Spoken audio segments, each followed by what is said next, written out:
When I first read the script, I thought, damn, it's twisted.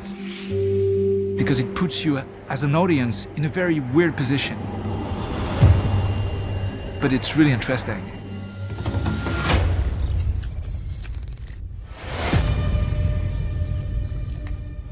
Who the fuck are you, Dolores?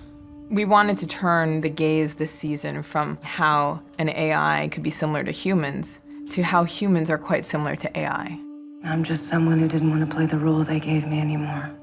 Disruption is not an inherently positive thing. The idea that you would take antiquated systems and change them, change is potentially a good thing.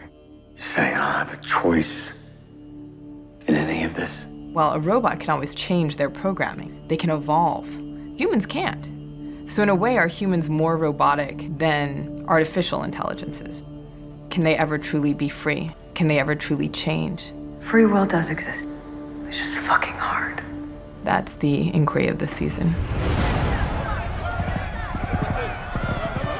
We knew from early on in the season that the climax would be a riot in Los Angeles. Jennifer Getzinger, our director, choreographed a beautiful scene from Molotov cocktails going out. She had huge video screens being demolished. It was great. As anybody who's filmed in Los Angeles knows, it's very difficult to close streets during the weekday. We had to go to some of these high-rise buildings and say, we're gonna have a bunch of cars on fire and police on horseback in front of your building. Is that okay? We used metal barriers to create obstacles and ramming devices that the riders would use against the police. You're working with 300 background players dressed up in rave attire. It felt fucking great, man. Jonah said, think Burning Man a little bit. So there was a sense of wild reprieve from having lived in a very organized society. Our DP, John Grillo, wanted to feel the drone presence. So there was lights on drones that kept shifting and moving around so you could feel like that spotlight voyeurism. We did some digi-doubles and then duplicated out a lot of plates to help with the scope. The beauty from the riot comes with the smoke and the silhouette and the fire, and the employment of lighting really helps to amplify that in a theatrical way that is ironically natural.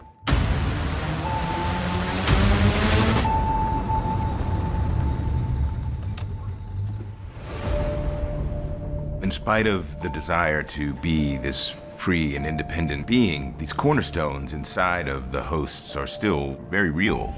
Do I know you? Even though his memories of his family are artificial, he still feels the love that Arnold felt.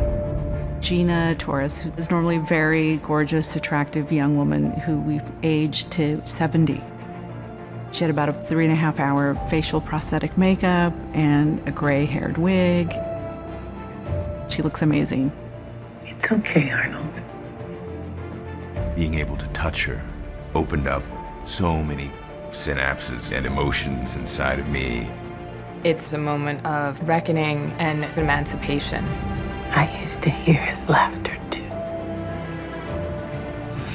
She gives him the freedom to move on from the past, and she encourages him to be free.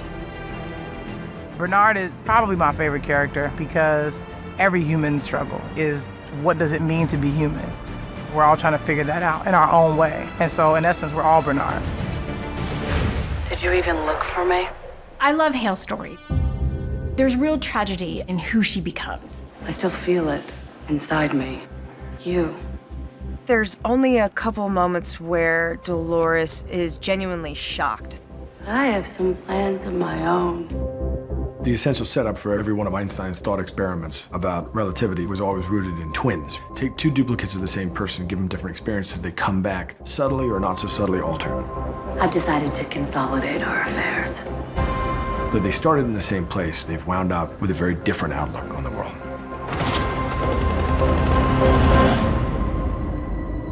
Rehoboam was one of the Israelite kings.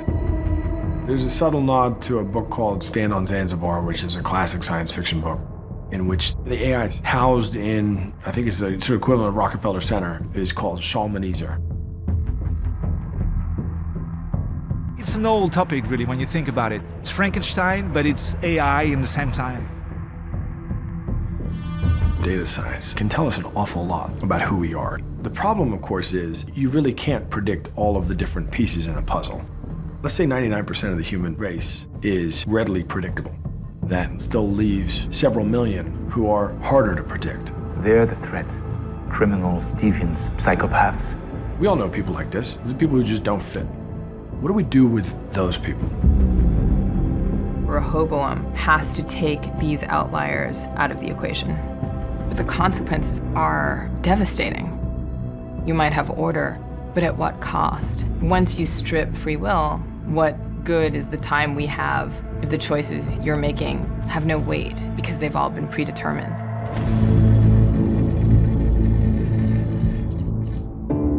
We've been building towards this climactic encounter for 3 seasons. Steady kid, push with her. Stay with her all the way.